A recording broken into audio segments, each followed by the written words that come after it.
இன்னைக்கு சென்னை கமிஷனர் ஆஃபீஸில் புகார் அளிக்கிறதுக்காக வந்திருக்கேன். கடந்த வாரம் வந்து தாவேக்கால இருந்து வெளியேறி திமுகவில் இணைஞ்சிருக்கேன். தாவேக்கால இருந்து வெளியேறின நாள் முதல் தொடர்ந்து அபியூஸ் நடந்துட்டு இருக்கு. டிஜிட்டல் அபியூஸ், சோஷியல் மீடியாவில் அபியூஸ், ஆபாச வார்த்தைகளால் பேசுறது, நம்மளோட ஃபோட்டோஸை ஆஃப் பண்ணி போடுறது, அண்ட் நிறைய மிரட்டல்கள், வாய்ஸில் ஃபோன் பண்ணி நம்மளை மிரட்டல்கள் கொடுக்குறது. இது மாதிரி நிறைய இது ப்ரூஃபோட இன்னைக்கு நான் எல்லா கமிஷனர் ஆஃபீஸில் நான் ப்ரொவைட் பண்ணுறேன். எல்லாருமே இந்த விஷயம் பண்ணுறது வந்து விர்ச்சுவல் வாரியர்ஸ். இந்த வாய்ஸ் ஆஃப் காமன் ஆதவர்ஜுனா அவர்கள் வந்து ஒரு ஆஃபீஸ் நடத்துறாரு. அங்கே இருக்க விர்ச்சுவல் வாரியர்ஸ்னு விஜய் இன்ட்ரடியூஸ் பண்ண அந்த டீம் தான். ஒவ்வொருத்தருமே எந்தவித ஒரு பயமும் இல்லாமல் விஜய் அவர்களோட ஃபோட்டோவோட, அந்த கட்சி கொடியோட, எல்லாரும் பண்றவங்க எல்லாருமே விஜய் அவர்களோட ஃபோட்டோ இல்லை அந்த கட்சிக்கான சிம்பல் ஏதோ ஒரு இது கூட இல்லாம அவங்களுக்கு கிடையாது. எல்லா கம்ப்ளைண்ட்லயுமே பாத்தீங்கன்னா அவங்க எல்லாருமே விஜயோட போட்டோஸ் வச்சிருக்காங்க, அவங்க கட்சிக்கான சிம்பல் வச்சிருக்காங்க. இது எல்லாத்தையுமே நான் காட்டுறேன். இவங்க எல்லாம் கட்சியோட பிளாக வச்சே பண்றாங்க. இந்த மாதிரி பர்சன்ஸை யாருமே இது வரைக்கும் கண்டிச்சு கட்சியோட நிர்வாகிகள் இல்ல டிவிகேவோட சீஃப் விஜய் அவர்கள் வந்து கண்டிச்சோ கண்டனம் தெரிவிச்சோ இல்ல பார்ட்டிக்கும் இவங்களுக்கும் சம்பந்தம் இல்லைன்னோ எந்தவித கம்ப்ளைண்ட்டும் இது வரைக்கும் ரைஸ் பண்ணல. தாவேக்கால இருந்து வெளியே வர்ற பெண்கள் அப்படின்னு சொன்னாலே அபியூஸ் பண்ணணும்ன்றது ஒரு கலாச்சாரமா வச்சு ஒவ்வொரு பெண்களா, இதுக்கு முன்னாடி கட்சியை விட்டு வெளியே வந்த பெண்கள் ஆகட்டும், இல்ல இந்த கட்சிக்கு ஆப்போசிட்டா ஏதாவது கருத்து சொல்ற பெண்கள் ஆகட்டும், எல்லாரையுமே வேற வேற விதமாக ஆபாசமாகவும் அவங்க மேல வேற ஒரு அக்யூசேஷன்ஸ், கேரக்டர் அசாசினேஷன்ஸ் இந்த மாதிரி எல்லாம் பண்ணி அவங்கள முடக்கணும். எல்லா இதுலயுமே உன்னோட பொலிட்டிக்கல் கேரியர் க்ளோஸ், உன்னோட பர்சனல் விஷயங்கள் எல்லாமே க்ளோஸ், இனிமேல் எல்லாத்தையுமே டிக் பண்ணி எடுக்க போறோம். இந்த சிபிஐ என்கொயரி பண்ற மாதிரியும் என்னமோ நாங்கெல்லாம் அரசியலுக்கு வர்றோமா, இல்ல நாங்கெல்லாம் தப்பு தண்டா பண்ணி வந்தோமா. கடந்த ஒரு வருடத்துக்கு மேல நம்ம தாவேக்கால இருக்கோம். அன்னைக்கெல்லாம் உங்களுக்கு என் மேல எந்த அக்யூசேஷன்ஸும் இல்லை. அன்னைக்கு அக்காவா தெரியும். கட்சியை விட்டு வெளியே வரும்போது உங்களுக்கு இத்தனை விதமான அக்யூசேஷன்ஸ் கொடுக்கணுன்ற அளவுக்கு வரீங்கன்னு சொன்னா இதெல்லாம் கண்டிக்க வேண்டிய கடமையும் பொறுப்பும் தாவேக்கா தலைவர் விஜய் அவர்களுக்கு உண்டு. தார்மீக பொறுப்பு அவர் ஏற்கணும். இந்த அக்கௌண்டபிலிட்டி அவர் எடுத்துக்கலனா அந்த லீடர்ஷிப் குவாலிட்டியே, அந்த லீடர்ஷிப்ன்ற பேருக்கே வந்து ஒரு பெரிய கொஸ்டின் மார்க் இருக்கு. ஸோ இது வந்து அவர் கண்டிக்கணும். அட்லீஸ்ட் நீங்க கண்டிச்சு ஒரு வீடியோவோ ஆடியோவோ ஆர் ஒரு லெட்டராது இதை வந்து நான் டினை பண்றேன், இது என்னோட பார்ட்டி பீப்புள் கிடையாது, இல்ல இந்த மாதிரி பண்றவங்கள நான் வந்து இவர் எப்பவுமே சொல்லுவாரு, மரத்து மேல ஏறாதீங்க, இறங்கினாதான் முத்தம் கொடுப்பேன்னு. அந்த மாதிரி நீங்க இதெல்லாம் பண்ணாதீங்க, எல்லாருக்கும் முத்தம் கொடுப்பேன்னு கூட ஒரு அறிக்கை கொடுக்கலாம். ஸோ இந்த மாதிரி விஜய் அவர்கள் வந்து இந்த யங்கர் ஜென்ரேஷன் ஜென்சி கிட்ஸை வந்துட்டு கண்டினியூஸா இது மாதிரி ஒரு ட்ரெண்ட் செட்டிங்கை வந்து கொண்டு வந்துட்டு இருக்காரு. இது சமுதாயத்துக்கு, நம்ம கலாச்சாரத்துக்கு, தமிழ்நாடு பெண்களுக்கு இது ரொம்ப கேடான ஒரு விஷயம். இன்னைக்கு வரப்போற எனர்ஜி லாக்டவுன்ன்ற ஒரு அபாயத்தை விட தாவேக்கா ஒரு பெரிய அபாயகரமா ஒரு விஷயமா பாக்குறேன். இந்த மாதிரி விஷயங்களை, இந்த மாதிரி கலாச்சாரங்களை இன்டியூஸ் பண்ணி அதை ஆதரிச்சு விஜய் அவர்கள் மௌனம் காப்பது ஏன்? நேற்று இரவு டிஜிபி ஆஃபீஸ்ல வந்து ஒரு கம்ப்ளைண்ட் கொடுத்திருக்காரு பொன்ராஜ் அவர்களோட ஸ்டேட்மெண்ட்டுக்காக. நான் பொன்ராஜ் அவர்களுக்காக வக்காலத்து வாங்கியோ அவரோட ஸ்டேட்மெண்ட் கரெக்டுன்னு சொல்லியோ வாதாட வரல. அவரோட ஸ்டேட்மெண்ட் கண்டனத்துக்குரியது தான். பட் அவருக்கும் திமுகவுக்கும் என்ன சம்பந்தம்? திமுக நிர்வாகியா அவரு கிடையாது. எந்தவித இதுவுமே இல்லாம திமுக தான் இது எல்லாத்துக்குமே காரணம். எல்லாம் அவர் வீட்டுல ஒண்ணு நடந்தாலும் சரி, அவர் மனைவி கம்ப்ளைண்ட் கொடுத்தாலும் சரி, கட்சியை விட்டு யாரும் வெளியே வந்தாலும் சரி, எல்லாத்துக்குமே இந்த ஒரு கட்சி தான் காரணம் அப்படின்ற ஒரு பிளேம் அக்யூசேஷன்ஸை வந்துட்டு வச்சுட்டே வராங்க. இது தொடர்றது வந்து நல்லது கிடையாது. இதை வந்து சட்ட ரீதியா சட்டத்தையும் நீதித்துறையும் மதித்து இதை கம்ப்ளைண்டா கொடுக்குறோம். ஏன்னா வந்து இதெல்லாம் வந்துட்டு நம்ம போய் கரெக்ட் பண்ற இடத்துல நம்ம இல்லை. ஸோ சட்டம் தன் கடமையை செய்யும், நீதித்துறையை நம்பிதான் இந்த கம்ப்ளைண்ட்டை கொடுத்துருக்கோம். நன்றி. ஆமா ஆமா, அவர் தானே அதுக்கான அக்கௌண்டபிலிட்டி எடுத்துக்கணும். அவருக்கு கீழே இருக்க ஆட்கள் பண்றாங்க, அவருக்கு கட்சி கொடியை வச்சு பண்றாங்க, அவரோட போட்டோஸ், விசில் சின்னம் இத்தனையும் வச்சு பண்றாங்கன்னா அப்ப எந்த வித அத்தாரிட்டியோட பண்றாங்க? அவர் தானே அதுக்கு ரெஸ்பான்சிபிள். ஆமாங்க. நீங்க ஏற்கனவே பாஜக உங்களை பற்றி இப்ப நீங்க இருக்கக்கூடிய திமுக சார்ந்தவரும் சரி, மற்ற கூட்டணி கட்சியினரும் சரி, ஆபாசமாகவும் அருவருக்கத்தக்க வகையிலும் நிறைய பேசியிருக்காங்க. உங்களுடைய இன்ஸ்டார்கள் வீடியோக்கெல்லாம் எடுத்து போட்டு ஒரு முன்னணி அந்த பத்திரிகை கூட அதை பற்றி கூட அது எல்லா கம்ப்ளைண்ட்டுமே எடுத்திருக்கேன். அந்த அப்போது அந்த கட்சி தலைவர்கள் நடவடிக்கை எடுக்கணும் ஏன் நீங்க சொல்லல? இப்ப ஏன் விஜய் சொல்றீங்க? எந்த கட்சி தலைசி பெண்களை ஆபாசமா பேசுறதும் ஒருத்தர கேரக்டர் அசாசினேஷன் நடிகைகளை பேசுறதும் தமிழ்நாட்டுல பார்க்காத விஷயம் கிடையாது. இது புதுசு இல்ல. அதுக்காக ஒவ்வொரு நடிகையும் என்ன நீ இப்படி பேசுவியா, என்ன நீ அப்படி சொல்லுவியா, இந்த பத்திரிகையில் இப்படி எழுதுவியான்னு நம்ம விளக்கம் கொடுக்க முடியாது. ஏன்னா பிசிக்கல் தவறுதலா ஒரு பத்திரிகைகள்ல எழுதுறது இது காலங்காலமா நடந்துட்டு இருக்கு. அதுக்கான விளக்கம் எல்லாம் ஒவ்வொரு நடிகையும் கொடுக்க ஆரம்பிச்சா பத்தாது. உங்களை பற்றி ஒருத்தர் பேசுறாரு, ஒரு பத்திரிகையில வருது, இப்போதைக்கு நெறியாளர் திமுக சேர்ந்திருக்கு, ஒரு நெறியாளர் பேசுறாரு. அதை வைத்து உங்களை ஆபாசமாக நிறைய நேரத்தில் பண்றாங்க. அந்த டைம்ல அந்த கட்சியை சார்ந்த தலைவரை கண்டிக்காத நாச்சியார் இப்பொழுது ஏன் தாவேகா எந்த கட்சியை சார்ந்து எழுதினாங்க? இப்ப நீங்க திமுக இருக்கீங்களா? ஆமா, நிறைய இருக்கு. திமுக இருந்து எடுத்து எழுதுறாங்க அப்படின்னு சொன்னா திமுக தலைவர் மேல நம்ம கண்டனம் தெரிவிக்கலாம். யூடியூப்ல உட்காந்து பேசுறவங்க எல்லாம் அந்த சேனல்ல உட்காந்து பேசுவாங்க, இந்த சேனல்ல உட்காந்து அதெல்லாம் பார்த்து அதுக்கெல்லாம் ஒன்னொன்னுக்கும் கம்ப்ளைண்ட் எல்லாம் நம்ம ரிப்ளை கொடுக்க முடியாது இல்லையா? ஒரு விஷயம் உங்களுக்கு பரவுது, அந்த விஷயத்தை போட்டு இதுதான் நாச்சியார் அப்படின்னு சொல்லிட்டு சமூக வலைத்தளத்துல பரப்புறாங்க. நீங்க சொன்னதெல்லாம் நான் பார்த்தேன். பட் நான் திருப்பியும் ஒண்ணு சொல்லிக்கிறேன், ஒரே நிமிஷம்.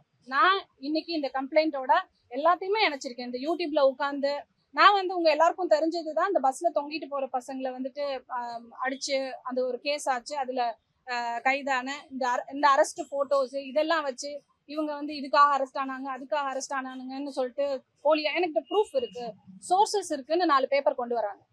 ஓகே, 4 ப்ரூஃப் இருக்கு, சோர்சஸ் இருக்குங்கவங்க யூடியூப் சேனல்ல உட்காந்து பேசாம நேரா கமிஷனர் ஆபீஸ்ல கம்ப்ளைண்ட் கொடுத்து என் மேல அக்யூசேஷன்ஸ் இருக்கு, இல்ல இந்த பெண் தவறானவங்க, இந்த பெண்ணு மேல இவ்வளவு புகார்கள் இருக்கு, இவங்க வெளியில நடமாடவே கூடாதுன்னு கூட கம்ப்ளைண்ட் கொடுங்க. I am ready to face. என் மேல அக்யூசேஷன்ஸ் இருக்கா, யாரையும் பயந்து ஓடி போயோ இல்ல எந்த கேள்விக்கும் இந்த கேள்வி என்கிட்ட கேட்க கூடாதுனோ, என்னென்ன கேள்வி கேட்க போறீங்கன்னு மீடியால கேட்டுட்டோ பேசுற பெண் நான் கிடையாது. I am not a virtual warrior. பனையூர்ல பதுங்கிட்டு இருக்கிறது. I am the real warrior, வேலுநாச்சியாரோட பிளட். உங்க யார்கிட்டயும் கொஸ்டின்ஸ்க்கு ஆன்சர் பண்ண மாட்டேன் நான் சொன்னதே கிடையாது. நெறியாளரையோ பத்திரிகை நான் பேசல, திருப்பி சொல்றேன், நீங்க திமுக சேர்ந்ததுக்கு கூட அந்த வீடியோ திருப்பி ஷேர் பண்ணி இது தேவையில்லாதது அப்படின்னு சொல்லிட்டு எல்லாருமே பகிர்ந்தாங்க. அந்த வாட்ஸ்அப்ல அனுப்புறாங்க, பாருங்க. கண்டிப்பா அதுக்கான சட்ட நடவடிக்கை நான் எடுப்பேன். டைம் எல்லாம் நீங்க உங்களை சமூக வலைத்தளத்துல சொல்றீங்களா, விஜய வாசி சொல்றீங்களா, அவங்க அடையாளம் தெரியாது, யாருன்னே தெரியாது. டிவிக்கான ஒரு சிம்பிள் வச்சுக்கான அவங்கதான் இதுக்கு கட்சி தலைவர் மீது நடவடிக்கை எடுக்கணும்னு சொல்றீங்க. அப்ப ஏன் நீங்க எடுக்கல, அந்த மாதிரி ஒரு ஆக்ஷன் ஏன் நீங்க போல? ஒரு தலைவர் எந்த தலைவருக்கு கீழே யாரும் பண்ண மாதிரி எனக்கு தெரியலங்க. நீங்க சொல்றது யூடியூப் வீடியோஸ்ல வரத சொல்றீங்க. இல்லவே இல்ல மேடம், அதை திருப்பி பகிர்றேன் நானு. யூடியூப்ல கிடையாது, உங்களை வச்சு பேசுங்க. நீங்க திமுகல ஜாயின் பண்ணதுக்கு அப்புறமாகவே இது தேவையில்லாதது சட்ட நடவடிக்கை அதுக்கும் எடுக்கிறேங்க. எல்லாத்துக்குமே சட்ட நடவடிக்கை எடுக்கிறேன். இன்னைக்கு கொடுத்திருக்க கம்ப்ளைண்ட்ல அது எல்லாமே இன்க்ளூடட். ஒரு அரசியல் கட்சி ஒரு அரசியல் கட்சி சார்ந்தவங்க இருக்காங்க, விசிகாவா இருக்கட்டும், எம்பிகேவா இருக்கட்டும், திமுகவா இருக்கட்டும் இருக்காங்க. இவங்க ஏன் அவங்க அந்த தலைவர்கள் நடவடிக்கை அப்போதைக்கு நாச்சியார் சொல்ல விஜய் நடவடிக்கை இந்த கலாச்சாரம் கொண்டு வந்ததே விஜய் அவர்கள் தான். ஸோ விஜய் அவர்கள் டிஜிபி ஆஃபீஸ்ல நேற்று கம்ப்ளைண்ட் கொண்டு வந்திருக்காரு. விமனுக்கு எதிராக ஒண்ணுன்னா நம்ம அண்ணன் வந்துருவாரு, அவர் பிரச்சனைக்கு வரமாட்டாரு, ஜனநாயகன் பிரச்சனைக்கு வரமாட்டாரு, சொந்த பிரச்சனைக்கு வரமாட்டாரு, என்னதான் கரூர் பிரச்சனைக்கு வரமாட்டாரு, எந்த பிரச்சனைக்கு வரமாட்டாரு, ஆனா தான் கட்சியில உள்ள பெண்களுக்கு ஒண்ணுன்னா வந்துருவாருன்ற ஒரு போலி அரசியல் நாடகம் ஆடுறதுக்கு மட்டும்தான் நேற்று அவர் கம்ப்ளைண்ட் கொடுக்க வந்திருக்காரு. கடந்த மகளிர் தினத்தன்னைக்கு ஒரு அவரோட ஸ்பீச்ல அவரு பெண்களை எந்த அளவுக்கு மதிக்கிறாரு அப்படின்றது தெரிய வந்தது. ஸோ அதையெல்லாம் நான் அந்த கட்சியில அவர் பேசினதை எதிர்த்து பெண்களுக்கான மரியாதை இல்லைன்றத சொல்லி வெளியே வந்தது பெண்களின் ஓட்டை பாதிக்கும், ஒரு பெரிய தாக்கம் ஏற்படுது. பெண்களிடையே நிறைய ஒரு அதிருப்தியை நிறைய பேர் தெரிவிச்சாங்க. ஸோ இதன் காரணமாக பெண்கள் ஓட்டை பாதிக்குமோ அப்படின்னு பயந்து நேற்று நேரா வளைகாப்பம் முடிச்சுட்டு நேரா டிஜிபி ஆஃபீஸ்ல கம்ப்ளைண்ட் கொடுக்க வந்திருக்காங்க. இது அவங்களுக்கு இருக்கிற ஒரு பயத்தை தான் காட்டுதோ ஒழிய பெண்களுக்கு மேல உள்ள மரியாதை காட்டல. உடனே எங்க அண்ணன் தான் அண்ணா மண்ணான்னு சொல்லிட்டு பாட்டு போட்டு அண்ணன் எல்லாருக்கும் எங்களுக்காக வந்துருவாரு அப்படின்ற ஒரு பிக்சர் கொண்டு வராங்க. தமிழ்நாட்டு பெண்கள் முட்டாள் இல்ல, தமிழ்நாட்டு பெண்கள் மிகச்சிறந்த அறிவாளிகள், தேர்ந்த அரசியல்வாதிகள். அவங்கள தேர்ந்தெடுத்து தனக்கு தலைவரா யார் இருக்கணும்ன்ற தேர்ந்தெடுக்கிற தகுதி தமிழ்நாட்டு பெண்களுக்கு நிறைய உண்டு. அதனால தாவேகா தலைவர் விஜய் அவர்களின் போலி அரசியல் நாடகம் இங்க எடுபடாதுன்றதையும் நான் தெரிவிச்சுக்க விரும்புறேன்.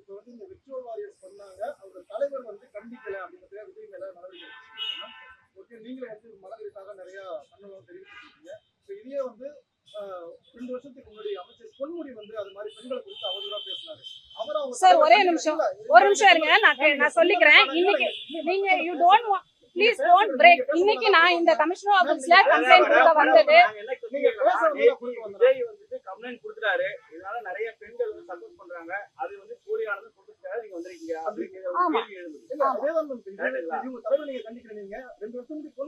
அதுதான் சொல்றேன், பத்திரிகையாளர்கள் நீங்க கேக்குற கேள்வி எனக்கு புரியுது சார். பெண்கள் எல்லாமே பெண்களுக்கு ஆதரவானதுதான். நீங்களும் ஒரு பெண்களுக்கு போராட்டம் முடிக்க இப்படி தூக்கிட்டு இருக்கீங்க. சோ விஜய் வந்து கண்டிக்க தவறிட்டாரு, அவர் தலைவருக்கான பண்பு இல்லைங்கிறீங்க. பொன்முடி அதே மாதிரி அமைச்சர் பொன்முடி வந்து பெண்களை குறித்து அவதூறா பேசினாரு, அவங்க தலைவர் கண்டிக்கதான் எதுவுமே வெளில வந்திருக்காங்க. இன்னைக்கு நான் இந்த கம்ப்ளைண்ட கொடுக்க வந்திருக்கிறதுக்கான எசன்ஸ முதல்ல நல்லா புரிஞ்சுக்கோங்க. நீங்க கேக்குற கொஸ்டின்ஸ்ல வந்துட்டு இந்த நான் இன்னைக்கு கொடுக்க வந்திருக்க புகாரோட அந்த வேல்யூ உடைஞ்சிடக்கூடாதுன்னு நினைக்கிறேன். இன்னைக்கு ஒரே ஒரு விஷயம் தான், ஆன்லைன் அபியூஸ், சோசியல் மீடியால அபியூஸ், ஆபாசமா பேசுறது, போட்டோஸ் ஆஃப் பண்றது, நம்மளை பத்தி கேரக்டர் அசாசினேட் பண்றது, இது ஒரு பெண்ணுக்கு எனக்கு மட்டும் இல்ல, இதுக்கு முன்னாடியும் நிறைய பேருக்கு நடக்குது, இனிமேலும் நடக்கும். இதை தவிர்க்கும் விதமா நடந்துக்கணும். விஜய் அவர்கள் அந்த அக்கௌண்டபிலிட்டி எடுத்துக்கணும். இதுதான் எனக்குள்ள எசன்ஸ். இதை பிரேக் பண்றதுக்காக நீங்க நிறைய கொஸ்டின்ஸ் கேட்கலாம், பட் அது நம்ம இன்னொரு விஷயத்துல நம்ம பேசலாம். ஒரு நெறியாளர் மேடம், ஒரு சிம்பிள் மேடம், ஒரு வார்த்தை நெறியாளர் ஒரு விவாதம் நடக்குது, ஒரு எம்பி அவர்கள் வந்து ஒரு கேள்வி கேட்கிறாங்க, அது வைரல் ஆயிடுது. அந்த நெறியாளருடைய ஒரு புகைப்படத்தை ஆபாசமா பிடிச்சி அவர் குடும்பத்தை பற்றி பேசுறாங்க. இது யாருக்குனாக்கா ஆளுக்குரிய நம்ம இங்க வந்து இதை கண்டிக்கல அப்படின்னு சொல்லிட்டு தலைவர் புகார் கொடுக்க முடியுமா? அந்த கொடுக்கலாம், நான் கொடுத்திருக்கேன், அது போல கொடுக்கலாம். எல்லாருக்கும் இது ஜனநாயக ஆட்சி. இந்த ஜனநாயகத்துல யார் மேல வேணாலும் கம்ப்ளைண்ட் கொடுக்கலாம். நான் கொடுக்குறேன். இது ஏன் அவங்க கொடுக்கல, இது ஏன் இவங்க கொடுக்கலன்றதுக்கு நான் பதில் கொடுத்தா அது சரியா இருக்காது. கண்டிப்பா கொடுக்கணும். நான் கொடுக்குறேன், இன்னைக்கு கொடுக்குறேன். ஏன் நேத்து கொடுக்கல? அதுதான் நெறியாளர்கள் நல்லா தெரிஞ்சுக்கோங்க. ஒரு பெண் புகார் அளிக்க வந்தா ஏன் நேத்து வரல, ஏன் நீ முந்தா நேத்து வரல? மீட்டூல போய் ஒரு நிமிஷம் சார் ப்ளீஸ் வெயிட். மீட்டூல ஒரு கம்ப்ளைண்ட் கொடுக்க வந்தா ஏன் ஒரு வருஷமா சும்மா இருந்துட்டு கொடுக்குறீங்க? ஏன் டிவோர்ஸ் ஃபைல் பண்றீங்க? ஏன் 10 வருஷம் கழிச்சு டிவோர்ஸ் பண்றீங்க? இந்த மாதிரியான கேள்விகளை முதல்ல தவிருங்க. ஒரு பெண்ணுக்காக நில்லுங்க. நெறியாளர்கள் ஒரு பெண் ஒரு புகார் அளிக்க வந்திருக்காங்கன்னா அந்த பெண்ணை மதித்து அவங்க புகார் கொடுக்க வந்த எசன்ஸ் என்ன, அதை மட்டும் தான் எடுக்கணுமோ ஒழிய அவங்க முந்தா நேத்து வரல, நேத்து அந்த கட்சியில இருந்தாங்க, நாளைக்கு இந்த கட்சியில இருக்காங்கன்றது இது அனாவசியமா நினைக்கிறேன். இன்னைக்கு இந்த பிரஸ் மீட்டோட நோக்கம் ஆன்லைன் அபியூஸ், விர்ச்சுவல் வாரியர்ஸை கண்டிக்கணும். விஜய் அவர்கள் கண்டனம் தெரிவிக்கணும். தேங்க்யூ.